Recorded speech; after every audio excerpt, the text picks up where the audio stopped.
So I'd like to begin by asking a few questions. Who knows if they have a wireless smart meter on their home? Okay. And who has their smartphone in their pocket right now? Great. And who's read the fine print in your owner's manual that says that the smartphone should never be within about an inch of the body?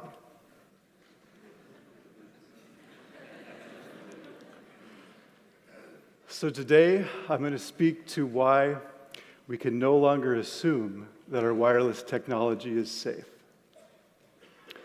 Technology has allowed us many benefits.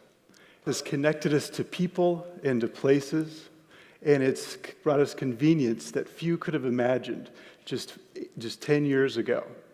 It's also brought us tremendous economic benefits. If we can look at how technology has increased in our lives in just the last 8 years, it started with the iPhone, and then tablet computing, ubiquitous Wi-Fi, the smart meter and the smart home, and wearable tech, and now the Internet of Things. If we could imagine how this would look, it would actually look like this. This is an artist's rendition of what Wi-Fi in our public spaces looks like. We could actually hear what microwave radiation sounds like with a device like this. So if anybody would like to hear what their smartphone or their smartwatch sounds like, come and see me at the end, and I can show you. But how does this affect our bodies? That's the question I want to ask, because this exponential rise in microwave radiation can have effects.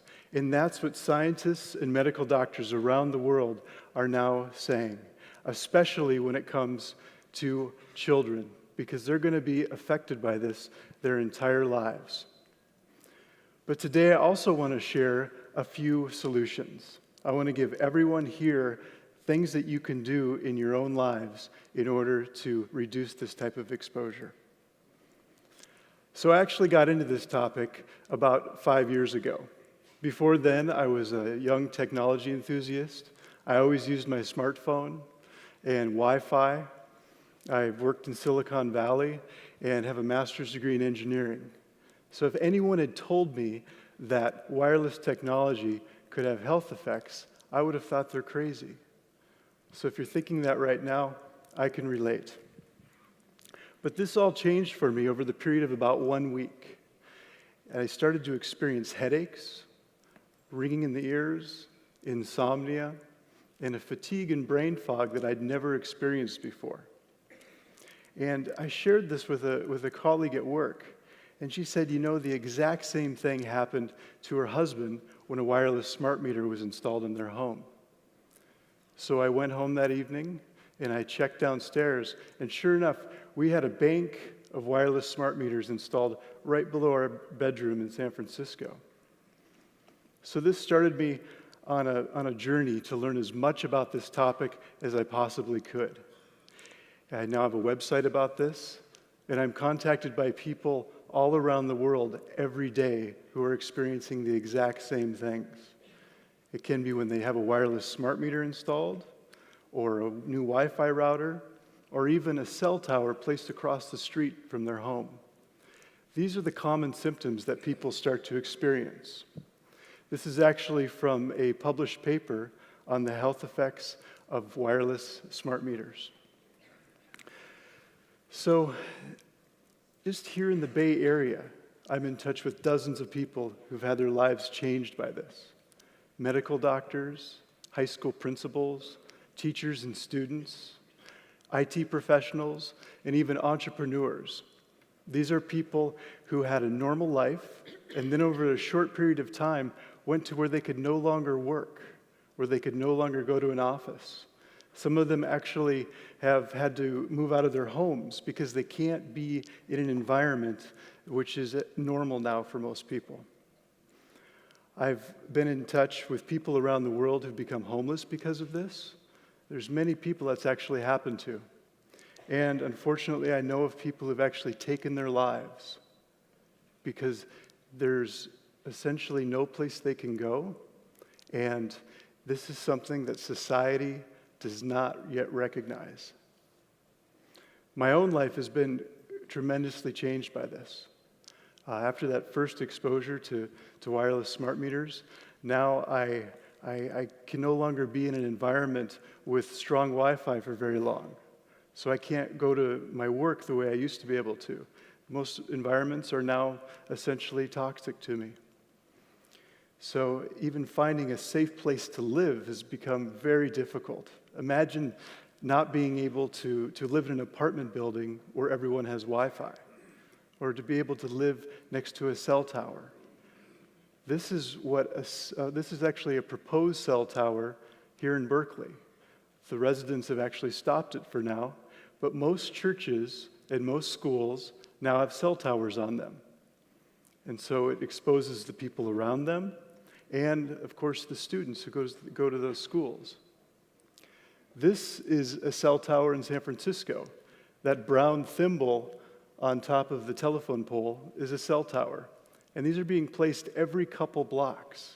So you could have an amazing home, and then one week, a company can come and put a cell tower right outside your window. So this is something that's happening throughout the Bay Area, and it's going to be happening throughout the United States. So it makes it so that people like myself have a hard time finding a place to live, but it also is ratcheting up the exposure of the entire population. So you might be asking, perhaps some people are being injured by this, but if you're not feeling it, it's probably not that big of a deal. And I think that's a very common experience.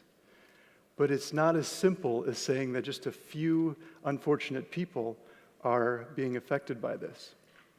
Because what the science shows is that we're all affected on some level, whether we can feel it or not. And the reason is because essentially our bodies are electric. Every cell in our body communicates using tiny electric signals. It's how our nervous system operates. So to think that we could put an exponential amount of microwave radiation into our environment and not feel effects is simply false. To illustrate this, I actually had many friends come to me when I started to experience this, and they would say, "Jeremy, are you sure you aren't making this up in your head?" And I thought this too myself at the beginning. But then a year or two later, they would come to me and they'd say, "You won't believe it, but now I'm feeling pain in my arm when I use my cell phone, or when I put it to the head, or when a new Wi-Fi router is installed." So this is something where when people have more of an exposure, more people are being affected. And it's not just headaches and insomnia. It's much more serious things, such as infertility, DNA damage, and eventually cancer. This is what the research is starting to show. And you don't have to take my word for it. I encourage you to start researching this for yourselves. If you simply Google EMF research, this is a screenshot of what you'll find. The World Health Organization is the first link there, and they actually in 2011 came out and said this wireless technology is possibly carcinogenic. Now there's scientists around the world that say that it's most likely carcinogenic. The third link there is actually my own website. It's there because the last 5 years I've gathered research from around the world that shows that we now have enough evidence to at least take precaution when it comes to this technology. So isn't this regulated? And this is one of the most interesting things I've found. The Federal Communications Commission is who is supposed to be regulating wireless technology. But if you look at the regulations, they're almost 20 years old. So that means our most advanced technology is using science that's at least 20 years old. But not only that, they're based on a concept which is nearly 50 years old, which says if microwave radiation does not heat us, then it can't possibly hurt us. But there's now hundreds of studies that show that this is false. So how is it that we have a regulatory body that's not protecting the public? Well, like many issues, like many public health issues in our country, you end up having industry influencing the regulatory body. And that's what's happening here. So you have a revolving door between the wireless lobby and the FCC Commission. So that's what's happening. Plus, the science is heavily influenced by industry funding. This is a study by Dr. Henry Lai. He looked at 326 studies based on the biological effects of cell phone radiation. He found that about half of the studies showed effects and half didn't. That's pretty normal for this type of research. But what he found that was interesting was that if you looked at who funded the studies, 70% of the independent studies showed effects, and only 32% of the industry-funded studies showed effects. So you see that there's an influence in money on this topic. Just like many other topics, tobacco is another one where essentially the industry funded science that was going to show their products were safe. So that's the bad news. And now I want to share some good news. And that is that there are solutions for this. We are going to have the industry start to create safer products, but there are ways that we can both protect ourselves and move industry forward. So one of the primary things we can do is to move towards fiber optics, because this is a way that we can make our homes safer, our businesses, and our schools. So fiber optics are safe, they're secure, and there's absolutely, they're one of the fastest things we can use. Another way we can go is to design products which are safer. So currently we have product designers and engineers working together, but we can bring in biophysicists and biologists to work together to create products that don't just emit right underneath the FCC regulations, but emit the least amount of any type of electromagnetic fields as possible. If smart meters had been designed to use either fiber optics or to emit just once or twice a day, rather than the 10,000 times they do emit, then I wouldn't be standing here today, and thousands upon thousands of people around the world would not have been injured by smart meters.